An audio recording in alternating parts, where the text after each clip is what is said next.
بسم اللہ الرحمن الرحیم، اللہم صلی علی سیدنا مولانا محمد وعلی آلہ وصحبہ وبارک وسلم۔ الحمدللہ تعالی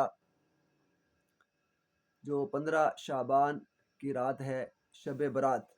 جسے لیلۃ البرات کہتے ہیں، تو یہ اس کا خاص وظیفہ میں آپ کو بتانے والا ہوں۔ اس رات جو یہ وظیفہ کرے گا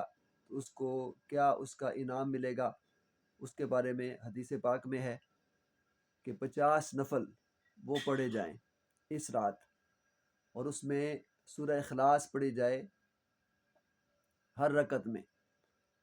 اور 10 مرتبہ اس میں سورہ اخلاص قل هو اللہ احد وہ ہر رکعت میں پڑھی جائے، اور اس طرح 100 رکعت میں یہ سورہ اخلاص پڑھی جائے گی، اور 1000 بار یہ پڑھی جائے گی۔ اس نماز کا نام ہے صلاۃ الخیر، اور اس نماز کی بڑی فضیلت ہے، کثیر ثواب کا باعث ہے۔ امام حسن بصری رحمۃ اللہ علیہ وہ فرماتے ہیں کہ مجھ سے آقا دو جہاں صلی اللہ علیہ وسلم کے 30 صحابہ کرام نے بیان فرمایا، ان سے مروی ہے یہ کہ اس رات جو شخص یہ نماز پڑھتا ہے، اللہ اس کی طرف 70 بار نظر رحمت فرماتا ہے، اور ہر نگاہ میں اس کی 70 حاجتیں پوری کرتا ہے،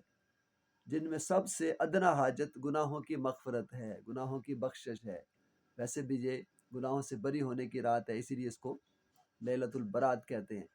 تو لہٰذا اس میں یہ جو 50 نفل ہیں اس طرح سے ادا کیے جائیں تو انشاءاللہ تعالیٰ اللہ تعالیٰ حاجتیں بھی پوری فرمائے گا، ضروریات بھی پوری فرمائے گا، اور گناہوں کی مغفرت بھی فرمائے گا۔ تو یہ پڑھنے کی اللہ تعالیٰ توفیق عطا فرمائے، رات جاگنے کی توفیق عطا فرمائے، اگلے دن روزہ رکھنے کی توفیق عطا فرمائے، اور ساتھ مساجد کے اندر بھی، گھروں میں صلاۃ التسبیح بھی پڑھی جاتی ہے، جس میں 4 رکعت ہوتی ہیں، اور اس میں یہ ہے کہ ہر رکعت میں 75 مرتبہ پڑھا جاتا ہے تیسرا کلمہ سبحان اللہ والحمد للہ ولا الہ الا اللہ واللہ اکبر۔ تو اس طرح وہ کل 300 مرتبہ یہ پڑھا جاتا ہے تیسرا کلمہ، تو اس طرح وہ بھی پڑھیں، اس کی خیر و برکت بھی ہے۔ حضور نے فرمایا کہ روزانہ پڑھا جائے صلاۃ التسبیح، نہیں تو ہفتے میں 1 مرتبہ پڑھ لی جائے، نہیں تو مہینے میں پڑھ لی جائے، نہیں تو سال میں پڑھ لی جائے، تو زندگی بھی مطلب 1 مرتبہ پڑھ لی جائے تو اللہ تعالیٰ اس کے صدقے بھی اس کے سارے گناہ معاف کر دیتا ہے۔ تو اللہ تعالیٰ ہمیں یہ دونوں وظائف کرنے کی، ایک صلاۃ الخیر اور ایک صلاۃ التسبیح پڑھنے کی توفیق عطا فرمائے۔ وما علینا الا البلاغ۔